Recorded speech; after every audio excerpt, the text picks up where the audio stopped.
안녕하세요. 오늘도 사연 살롱을 찾아주셔서 감사합니다. 결혼 5년 차 여성입니다. 지난주에 우리 엄마가 사망하셨어요. 그동안 건강했던 엄마가 갑자기 극심한 두통을 호소하며 병원에 가셨다가 검사 결과가 나오기 전에 세상을 떠났어요. 사후에 엄마의 병명은 악성 뇌종양이었고 이미 손대기 어려울 정도로 진행된 상태였다고 합니다. 검사 결과를 듣고 나니 문득 그런 생각이 들었어요. 엄마의 죽음은 지극히도 엄마를 닮았다는 사실인데 남에게 신세져야 하는 것을 지독히도 따르는 것 같아요. 엄마는 새롭게 작성될 때 다음과 같아야 합니다. 싫어했던 엄마는 아무리 힘든 순간에도 참고 버티며 살아오셨습니다. 남편도 없이 어린 딸을 키우면서 힘든 일이 한두 번 있겠다 생각했을 테지만 엄마는 마치 남한테 도와달라는 말을 하는 순간 자신의 인생이 와르르 무너질 것처럼 일어서 사셨습니다. 언덕에서 어떤 날 엄마가 결혼하고 2년이 되지 않아 아빠가 돌아가셨던 평소엔 친했던 친구가 그렇다며 말했어요. 남편 상지마 안 너한테 이렇게 말을 할지도 모르겠지만 우리가 이제 거리를 좀 둬야겠어. 솔직히 말하면 남편 없이 살아가는 여성들이 기댈 때 찾아다니기 쉬워. 사람들은 다 그렇지 않나요? 나 힘들 때 우정이나 의지가 되는 게 무슨 도움이 될까 생각해보자. 살다 보면 알게 될 거야. 너도 알다시피 남편 없이 함께 사는 게 어떤 것인지. 정이 많은 사람이라니 내가 꼭 그럴 것이란 건 아니지만 그래도 남녀 사이에 서로 이름을 모르는 건 아니잖아. 내가 살기 힘들다고 내 남편한테 의지하려 들지 않으려 해야 돼. 서로 거리를 두고 사는 게 나을 거니까 내가 그걸 이해해주면 좋겠어. 절친이라고 하는 인간한테 그런 말을 들은 엄마는 처음에 충격을 받아 정신이 멍해졌어. 그러다가 세상을 모르고 잠들어 있는 나를 보고는 주먹이 불끈 쥐듯이 되었어. 그래서 목소리에 힘을 주고 그렇게 말했어. 내가 맞아. 거리 두고 살아가는 게 나을 것 같아. 별거 아닌 남편 하나 끼고 살면서 앞으로도 내가 얼마나 남편 있는 유세를 벌일지 모르겠지. 내 남편이 10트럭을 주더라도 내 남편의 손톱 하나만큼도 바꿀 수 없어. 나는 의부증에 걸려서 친구나 뭐든지 없이 혼자 미쳐 난 널 지켜버리려고 한다. 보는 것도 같지만 말이야. 자영아 정신을 차려. 눈에 나는 남편이 정 많고 좋은 사람이겠지. 하지만 내 눈에는 결코 아닐 거야. 말하듯이 남편이 정이 많아서 치마만 두 여자라면 누구든 껄떡들지는 모르겠지만 난 그렇게 산티나는 인간이랑 싸잡혀 내 인생에 오점을 남기고 싶지 않아. 큰 결심해줘서 고마워. 안 그래도 내 맘 엄마에 먼저 그만 보자는 말하기가 힘들었었는데 네 덕분에 한시름을 덜었다.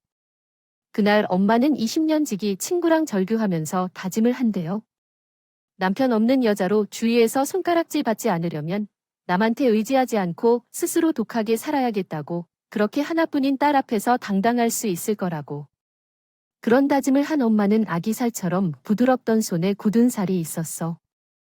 덕지덕지 박히도록 스럽게도 일을 하며 쟤를 키우셨어요. 자라면서 엄마가 우는 모습은 단 한 번도 볼 수 없었을 정도로 엄마는 세상 누구보다 강한 분이셨어요. 그런 엄마를 보고 자라는 저 역시 남한테 의지하기보다는 뭐든 내 손으로 직접 해야 직성이 풀리는 성격으로 자라났어요. 넌 여자니까 힘이 약하니까 같은 말들은 걔나 저 버리라는 식으로 남학생 못지않게 힘쓰는 일에만 더욱 않고 지냈어요. 그래서 제가 속해 있던 동아리 사람들은 쟤를 두고 작은 거인이라고 불렀어요. 제가 얼굴 곱상한 천상 여자처럼 보이지 않아도 팔씨름도 남자한테 이길 수 있는 애니까 얼마나 독종이 있겠어요. 나중에 누가 나를 어떤 남자를 데려갈지 그에게 선장내가 밝은 것 같은 남자 선배들은 술자리에 모일 때마다 이런 식으로 나를 조롱했었지만 맨정신일 때 제 앞에서는 입도 잘 못했어요. 제게 태권도 유전이라서 주먹 싸움은 물론이고 누구와도 못 지는 타입이었거든요. 새 학기가 시작되면서 신입생들이 들어오면서 우리 동아리에도 신입이 들어왔어요. 그 중에는 제 수생으로 저랑 동갑인 신입생도 있었어요. 키도 크고 체격도 좋아서 힘으로는 누구에게도 안 밀리는 것 같았어요. 그러자 몇몇 남자 선배들이 나와 팔싸움을 해보라고 제안을 했었고, 그때 신입생은 갑자기 여자와 팔싸움을 하길 원하더라고요. 이러지 않겠어요라고 말하자 자존심이 상해서 곧 한번 붙어보자고 나섰어요. 그리고 통성명도 하기 전에 시부터 시작되고 있는데 테이블에 마주 앉아 손을 딱 잡아보니 알겠어요. 내가 지금까지 알겠다는 거죠. 양력이 장난 아니랍니다. 그러더니 순식간에 제 손목이 훅 넘어갔죠. 남자 선배들은 신입의 첫 승리에 자기들 일처럼 기뻐하더군요. 축구대표팀이 월드컵 16강에 진출한 것처럼 미친 듯이 발광하며 날뛰는데 그 모습을 보니 기분이 더 상했어요. 오히려 첫 승을 거둔 신입은 어색한 표정이었는데 그게 더 화가 났어요. 이겼으면 당당하게 기뻐해야 하는데 왜 내 눈치를 살피느냐 이거죠. 그렇지만 머릿속으로는 다음 판을 하는 것이 소용없을 것 같아도 꼭 해야 하나 봐요. 이대로 포기해야 할지 고민은 하게 되지만 자존심 때문에 끝까지 포기할 수 없었습니다. 해보기로 했어요. 그래서 두 번째 게임이 시작됐는데 좀 이상한 거예요. 이전 게임에서는 신입이 마치 바위처럼 꿈쩍도 하지 않는 솜씨였는데 이번에는 손목이 자꾸 돌아가서 바닥으로 떨어지더라고요. 그런데 그것에도 민망해하는 척하지는 않거든요. 와, 희주 선배님 힘이 정말 대단하시네요. 아까 이긴 것은 정말 운이 좋았다고 생각해요. 그래서 기권하려고 했지만 그 말에 남자 선배들은 아쉬워하며 한 판 더 해보라고 하더라고요. 그래도 신입은 거절했어요. 그리고 제 눈을 피해 동아리방을 조용히 빠져나갔어요. 거기서 왜 그랬어? 내가 너한테 상대가 안 돼서 심심해졌냐? 이렇게 하고 있었어요. 그야 나는 행동에 쫓겨 한마디 했어요. 그러자 신입이 그렇게 했더라고요. 아닌데, 나는 정말 자신 없어서 그만둔 건데, 눈앞에서 비누향이 폴폴 풍기는 여자의 손을 끝까지 잡고 있을 자신이 없었다고 그 말을 하며 나를 똑바로 바라봤어요. 그 순간 나의 얼굴이 화끈거리더라고요. 내 앞에서 옷을 벗은 것도 아니고 야한 말을 한 것도 아닌데, 왜 그렇게 심장이 콩닥거리는지 모르겠다 싶어서 내가 먼저 돌아섰어요. 그랬더니 내 등 뒤에서 그렇게 했더라고요. 희주 선배 앞에서 남자들이랑 씨름하지 말고 선배가 다른 남자의 손을 잡고 있는 거 보면 기분이 더 좋거든 알았지. 꼭이다. 나는 녀석이 다짜고짜 반말을 하는데도 무슨 말도 못해서 그대로 복도를 따라 걸었어요. 우와, 뭐 저렇게 생긴 녀석이야? 혼잣말을 중얼거리면서 대학교 2학년이 되었을 때 남자친구 한 번도 사귀어 본 적 없던 저로서는 그때 신입과 함께 느꼈던 감정이 정확히 무엇인지 잘 몰랐어요. 어릴 때부터 태권도장에서 남자들과 겨루며 몸으로 부러워하다 온 저였지만 그래서 오히려 남자를 이성적으로 느껴봤던지도 모르겠어요. 그런 제게 자신을 뒤흔든 건 바로 신입이었어요. 그 이후에도 신입은 제와 있을 때면 저에게 반말을 하며 별것 아닌 말로 제 얼굴을 달아오르게 했지만 그 이상으로는 넘어가지 않았어요. 제 머릿속에서 이게 도대체 무슨 관계인지 모르겠어서 친구에게 물었었죠. 조언을 구했는데 신입이 나에게 마음이 있는 것으로 말했어요. 그러나 직접적으로 사귀자는 말을 하거나 따로 만나자고 하는 것은 아니어서 불안한 마음으로만 있었어요. 그렇게 시간이 흘러 이번 학기의 기말고사 마지막 날이었어요. 시험을 마치고 마음이 허전한 채 동아리 방에 갔더니 선배들이 신입의 어깨를 두드리며 위로하고 있었어요. 희주야, 정우 군대 영장 나왔대. 다음 주에 입대할 텐데 오늘 환송 파티를 할 건데 너도 참여할 거지? 순간 마음이 아팠고 시작도 못 해보고 이렇게 끝나는구나 생각하니 실망스러웠어요. 호두수만 나왔어요. 결국 술자리에서도 내내 별말 없이 술만 마셨어요. 맥주를 너무 많이 마셨기 때문에요. 화장실이 급해서 걸음을 빨리 내디뎠고 옆 건물에 있는 화장실로 들어갔어요. 볼일을 보고 나와서 건물 입구에 누군가 있다는 걸 알았어요. 화장실을 사용하기 위해 문을 열어놨지만 건물 안은 어둡고 입구에 서 있는 사람의 얼굴은 보이지 않았어요. 제 발소리로부터 누군가가 계단을 내려오고 있다는 걸 분명히 알았지만 문을 한 번도 돌리지 않았어요. 그래서 손에 땀이 나기 시작했어요.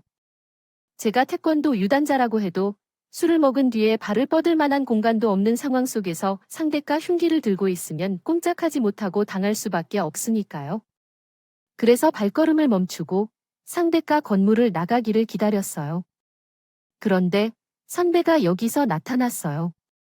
언제까지 기다려야 하는지 말해준 말이 있어? 내려와 봐. 그제 안도의 한숨을 쉰 저는 계단을 따라 내려왔어요. 설마 쫄았던 거야? 윤희주아, 우리 희주도 여자구나. 어떤 사람이 되든 우리에게 해줄래? 너 군대 가는 거라고 선배 앞에서 너무 막 나가는 거 아니야? 군대만 아니면 내 손에 어디 한 군데 쥐어 터지겠어. 너 운이 좋다고 알아둬. 그리고 몸 조심하고 잘 다녀와. 뭐야, 사람처럼 면회엔 한 번도 안 갈 텐데 면회에 올 거지, 나? 기다린다. 그 다음 말거나. 말은 그렇게 했지만 신입이 자대 배치를 받고 처음 면회를 가본 사람은 저였어요. 다짜고짜 전화해서 면회 오라고 하더라고요. 저는 그냥 가볍게 마음을 먹고 치킨을 사들고 갔는데 막상 가보니 처음으로 면회에 왔다가요. 대개는 부모님이나 여자친구를 부르는데 신입생이라고 부르던 거예요.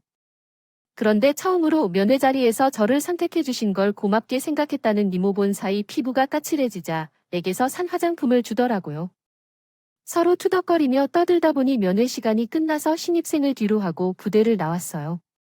그런데 나도 모르게 울컥한 일이었어요. 자세히 생각해보면 우리는 아무 관계도 아닌데 말이죠. 그 후로도 저는 시간이 날 때마다 아니면 일부러 시간을 내서 신입생과의 연애를 이어나갔어요.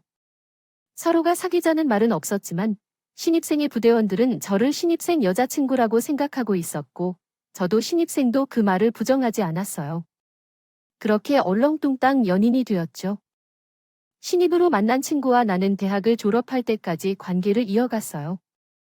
이제는 둘 다 어른으로 직장에서 일하고 있어서 학생 때보다는 지출도 늘었지만 이상하게도 용돈은 항상 부족했어요. 그 이유는 바로 데이트 습관 때문이었어요. 남자친구는 미식가라서 만날 때마다 맛집을 찾아다니다 보니 특별한 활동 없이 식사 후 헤어지는 경우가 많았는데 이것 때문에 돈이 꽤 들었죠. 그래서 데이트 비용을 조금 줄이고자 마음먹어서 남자친구 집에 반찬을 가져가 음식을 해 먹었어요. 그러자 제가 만든 음식이 정말 맛있다는 평을 받았어요. 야, 너 음식 솜씨가 대단한데 라고 했는데 어머니도 주방에서 일할 땐 그만큼 솜씨가 좋았을 것 같다며 장난으로 엄마 음식 솜씨를 이어받았는지 물어봤어요. 당연하지. 저희 엄마가 식당에서 일한 경력이 몇 이하 생략. 언제 인사도 드릴까 고민하다가 어머니가 운영하는 식당에 같이 가자고 제안했어요. 남자친구는 그냥 맛있는 밥을 먹으러 올 것 같다는 얘기를 했었지만 저는 그 말에서 설레게 되었어요. 왜냐면 밥을 먹으러 가는 것이 아니라 결혼 승낙을 받으러 가야 한다고 생각했기 때문이에요. 다음 달이면 적금이 만기가 되고 물론 은행 대출도 받아야 하지만 현재 상황에서도 집을 마련할 수 있을 것 같아서 기다려 주세요. 매번 결혼 얘기가 나올 때마다 고개를 갸우뚱하며 넘겨왔던 사람처럼 보였겠지만 결혼 생각이 없는 줄로만 알았겠지만 제가 나름대로의 계획을 가지고 있었답니다. 그날 우리는 서로의 금전적 상황을 공개하고 가능한 신혼집과 결혼식 규모에 대해 이야기했어요. 그리고 며칠 뒤 남자친구와 함께 결혼에 대한 진지한 대화를 나누었습니다. 친구를 데리고 엄마가 운영하는 식당에 갔어요. 태어나 처음으로 엄마에게 남자친구를 소개하는 자리여서 저희도 엄마도 긴장을 했어요.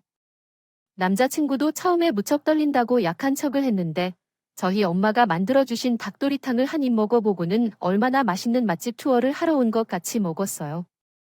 연신 맛있다는 말을 하며 밥을 3그릇이나 비운 탓에 좀 창피했는데 엄마는 그 모습이 정말로 좋았던 거예요. 사람들 앞에서는 항상 당당한 모습을 보여주시던 엄마였지만 그 날만큼은 달랐어요. 저를 잘 부탁한다며 자식 도래의 남자를 꽤 어려워하셨다고 말씀하셨는데 장모님, 그런 말씀 마세요. 저는 그동안 주도적이고 있었어요. 장모님도 아시겠지만 희주에는 멋진 구석이 조금 있잖아요. 저 군대에 가고 제대하는 날까지 매주 면회해 주신 건 우리 내무반에서 희주 한 분뿐이었어요. 그 덕분에 힘든 군 생활도 버틸 수 있었고 복학해 마찬가지였어요. 돈이 없는 복학생 남자친구와 사귀면서 대표 비용도 자기가 다 내고 제가 취업 준비할 때도 자격증 준비부터 면접 준비까지 희주가 다 도와주셔서 가능했어요. 20살 이후로 만든 사람이 희주예요. 이제는 그동안 받은 걸 희주에게 갚으면서 살 거예요. 그러니까 걱정 마세요. 그날에 따라 남자친구는 유수처럼 유리하게 대화를 이어갔고 덕분에 우리 엄마는 한 가지 걱정을 덜 수 있으셨어요. 집에 있는 엄마에게 점수를 한껏 드려야겠어요. 남자친구와 달리 저는 환영받지 못했어요. 제 키가 좀 작다는 게 이유였어요. 어머님은 대놓고 키를 쉬며 저를 무한하게 만드셨어요. 세상에, 너 키가 150은 되니 요즘 애들은 다들 키도 크던데. 넌 왜 그렇게 작니? 이세를 생각해서 남자고 여자고 키가 좀 커야 하는데. 우리 애가 크면 뭐해? 내가 평균에도 못 미치는 키대. 자식은 엄마 유전자 따라 키가 결정되기 마련인데. 이거야 원 난장이 똥자루만 하니. 엄마 사람 앞에 두고 무슨 말이 그래? 그리고 그렇게 앉아가 아담한 사이즈라고. 아담한 거 다 얼어 죽었다. 1. 내가 직접 말해봐라. 너 키가 몇이니? 제 키요. 정확히 156.2예요. 작은 편이긴 하죠. 하지만 살면서 그리 불편한 정도는 아니에요. 그렇지만 시어머니가 제 키를 듣자마자 마치 하늘이 무너진 것처럼 혀를 차며 한숨을 쉬셨어요. 사실 우리 시어머니는 키가 크시거나 코도 많이 큰 편이에요. 하지만 그런 이유로 처음 인사할 때 내게 가만 키가 작다고 타박을 하실 일인가요? 그날 인사를 드리고 나와서도 내내 기분이 안 좋았어요. 그래서 난 남자친구한테 화풀이를 해댔죠. 신경 쓰지 마. 엄마가 그냥 그러시는 거야. 그러니까 왜 그러시는지 꼭 해야 하느냐? 사실은 엄마가 나에게 삐친 게 있어서 내가 장모님 모시고 살겠다고 했거든. 얘기를 들어보니 처음부터 우리 연마다 모시고 살 생각은 아니었다고 하더라고요. 그런데 막상 우리 엄마를 만나서 얘기를 나누었더니 우리 엄마가 제가 생각하지 못했던 크고 소중한 역할을 했다는 것을 깨달았어요. 남편 없이 저 하나만을 믿고 살아오셨는데 제가 실수를 하면 얼마나 상처받으실지 생각하면 마음 아플 것 같아요. 어머니는 30살도 안 된 나이부터 딸 자식을 위해 희생하시면서 살아오셨는데 그런 인생 보상은 저희가 하지 못하지만 어머니를 위로해 드릴 수는 있겠죠. 물론 부모님이 우리 관계를 반대하실 수도 있겠지만 어찌되든 엄마와 함께 살기로 결심했으니 저희 계획보다 더 큰 집을 구해서 살아가야 할 것 같아요. 돈 문제는 어떻게든 되겠지. 안 되면 장모님에게 도움을 요청할 수 있을 거예요. 생각지도 못한 남자친구의 제안에 매우 기쁘고 감동했어요. 물론 시부모님의 반대는 있을 수 있지만요. 말이에요. 그런데 그날 밤 엄마한테 그 얘기를 했더니 절대 안 된다고 거절하시는 거예요. 말도 안 되는 소리 하지 마. 너희 신혼집에 왜 내가 들어가 사니? 날 눈치 없는 늙은이로 만들 참이니? 나도 이제 내 인생을 즐기고 살 거니까. 너도 엄마 걱정하지 말고 내 인생 살아. 서방한테 내가 얘기를 잘해주고 결국 엄마의 반대로 우리와 결혼하는 문제는 없던 일로 되었어요. 대신 저희가 엄마 집 근처에 신혼집을 잡기로 했죠. 그 문제로 시어머니한테 한 소리를 듣긴 했지만 이번에는 저도 물러설 수 없었어요. 평생을 저랑 단둘이 살아온 엄마인데 당장 제가 출가하고 나면 너무 적적하실 것 같아서 걱정이 됐거든요. 엄마, 우리 장모님 음식 솜씨가 얼마나 좋은지 알아. 장모님과 가까운 곳에 매일 맛있는 밥을 먹으면서 살 수 있다는 좋은 기회를 왜 놓치고 있냐고. 엄마도 알잖아. 나, 인마, 까다로운 거야. 엄마는 아들이 잘 먹고 잘 사는 게 중요하다고 생각해. 배 아파이 녀석이라는 누가 그런데 아빠는 닮아선 음식을 많이 먹으면 화를 내신다던데. 자식이기는 해도 부모 없다고 결국.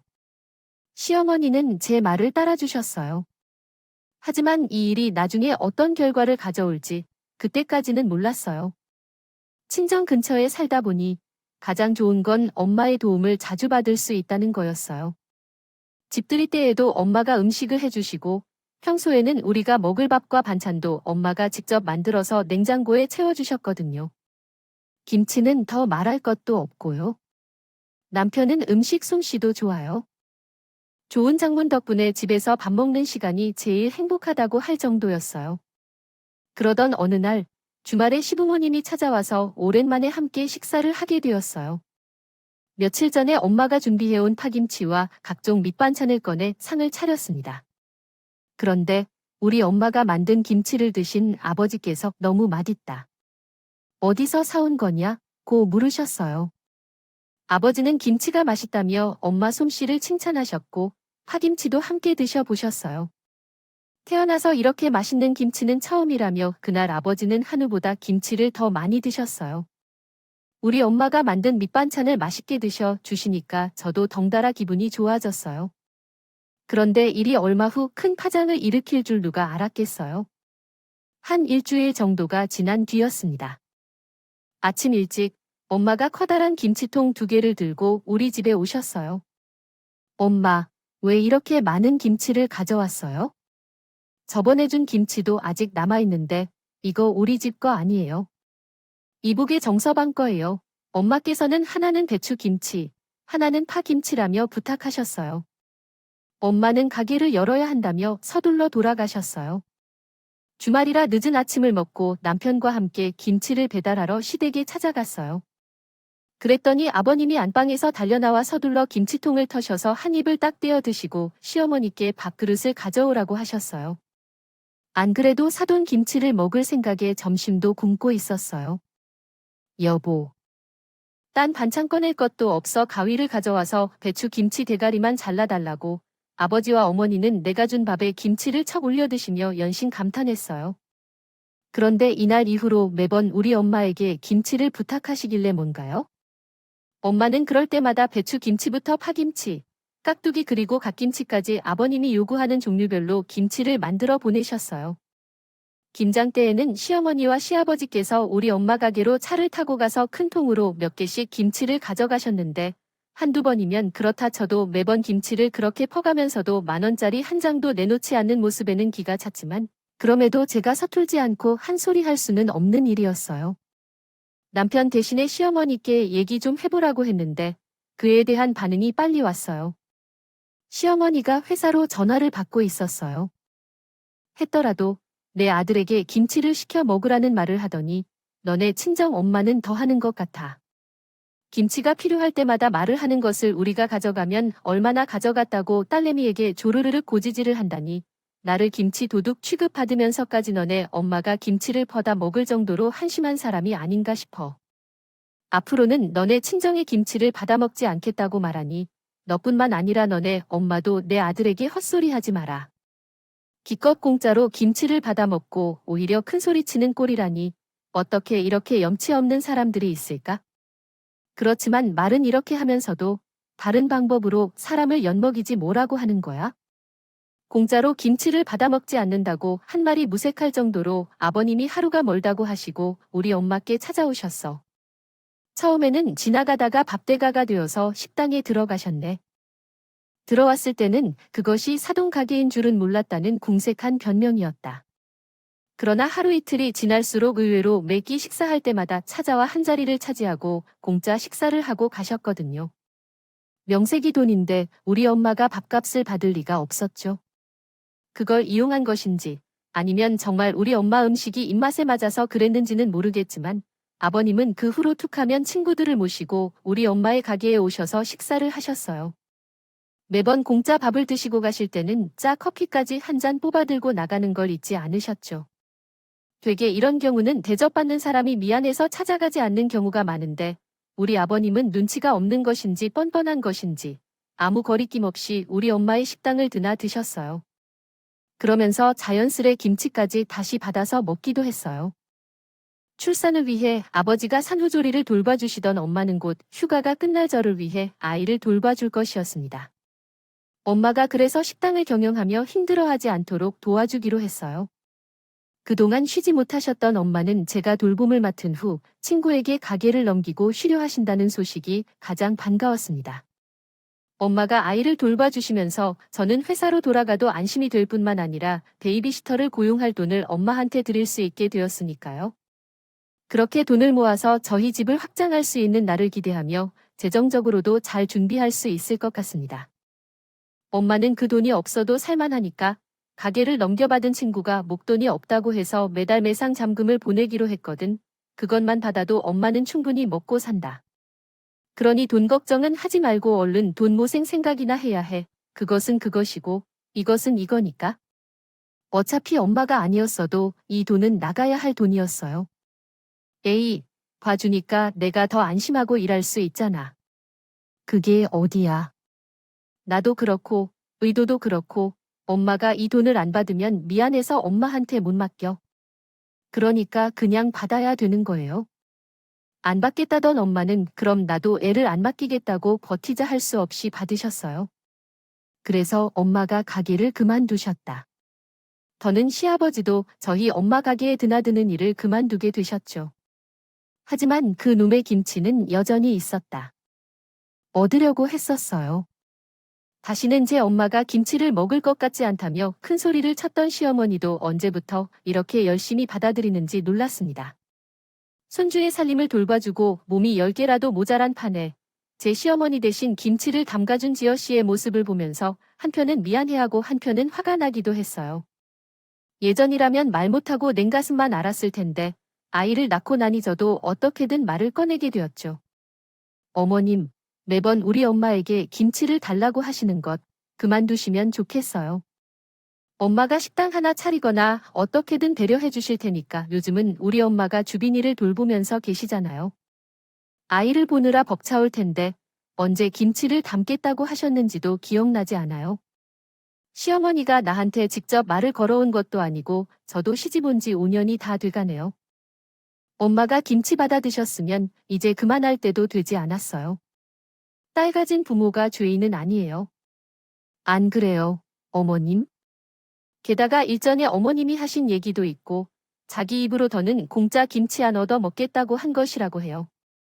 어머님은 제 말에 아무 대꾸도 못 하셨어요. 그렇게 5년여 동안 이어졌던 김치 셔틀은 끝이 나게 되었죠.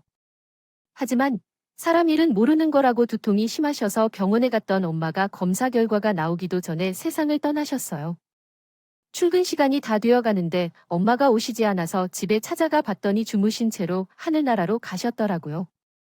허망하고 기가 막혀서 장례식 내내 눈물만 흘렀어요. 밥은커녕 물도 한 모금 못 넘기겠다고 일 그만두고 쉬시는. 엄마한테 끝까지 손주 육아까지 떠넘긴 게 마음에 걸려서 더 그랬던 것 같아요. 그런데 그때는 경황이 없어서 몰랐는데 우리 엄마 장례식에 우리 시부모님이 콧배기도 안 보이시더라고요. 장례 기간 동안 우리 애를 봐주시느라 그랬다고는 하지만 그래도 3일간의 조문도 안 오는 건 너무하지 않나요? 그런데 그보다 더 황당한 일이 생기기도 했어요. 장례식이 끝나고 마음을 추스릴 수가 없어서 엄마 집에 가서 정리하다 잠깐 잠이 들었는데 밖에서 전화벨 소리가 들리더라고요. 처음엔 꿈인 줄 알았어요. 그런데 이어지는 말소리를 듣고는 이게 꿈이 아니라는 걸 알게 되었어요. 여보, 그쪽 맨 아래층에 있는 전화기 꺼내봐요. 딱 보니까 그게 배추 김치인 것 같네. 그냥 다 꺼내가면 되는 거 아니야? 어차피 김치 냉장고에 든 건? 김칠 거 아니게요. 그렇긴 한데 이걸 어떻게 한 번에 가져가나요? 보니까 베란다에 있는 고추와 된장 항아리도 있던데 그것도 가져가야 하잖아요. 이게 다 차에 실어질까 하여 그런 줄 알았으면 큰 차를 한 대 빌려야지. 그래서 이제 이건 언제 나눠서 가져가냐고요? 무슨 소리야. 이제 사돈 김치도 이걸로 끝이지만 어떻게든 가져가야겠지. 그나저나 이제 김치는 어떻게 할까? 사돈 김치의 맛이 다른 김치에 손도 안 간다는데. 그러니까 사돈이 죽고 나니까 김치가 참 아쉽네라고요. 그 말을 듣자니 속에서 천불이 나더라고요. 장례식에 코빼기도 안 보이던 인간들이 저희 엄마가 죽자마자 내 엄마 집에 김치 훔치러 와서는 한다는 소리가 고작 내 엄마의 죽음보다 당신들 김치가.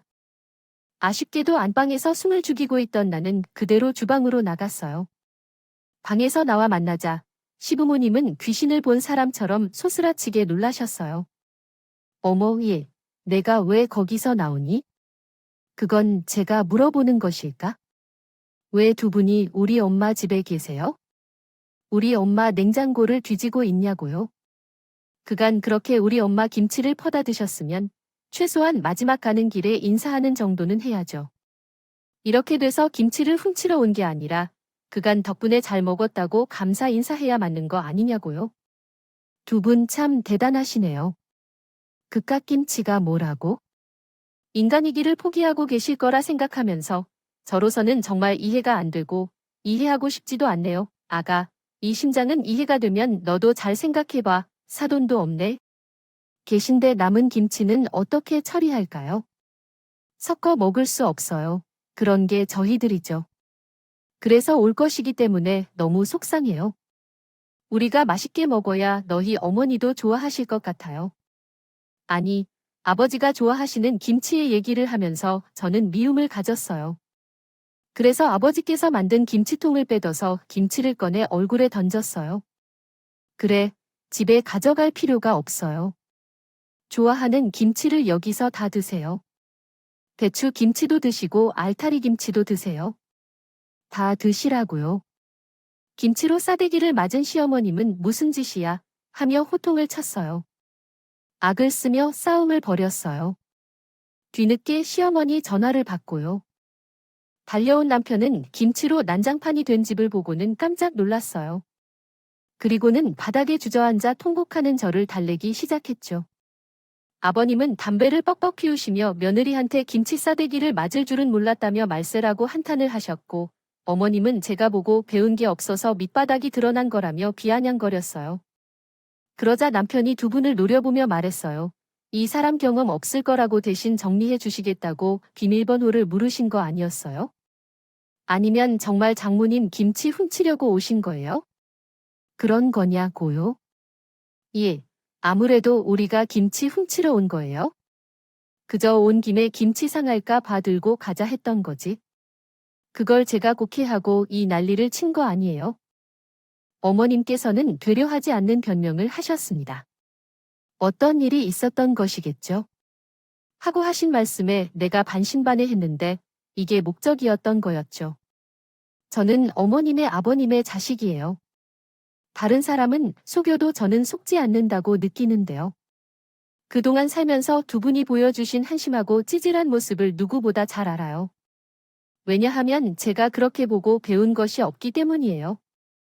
그렇게 따지면 저야말로 보급받은 게 없는 사람 아닌가요?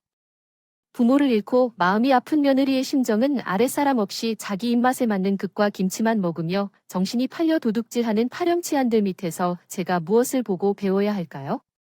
창피한 줄 알아요.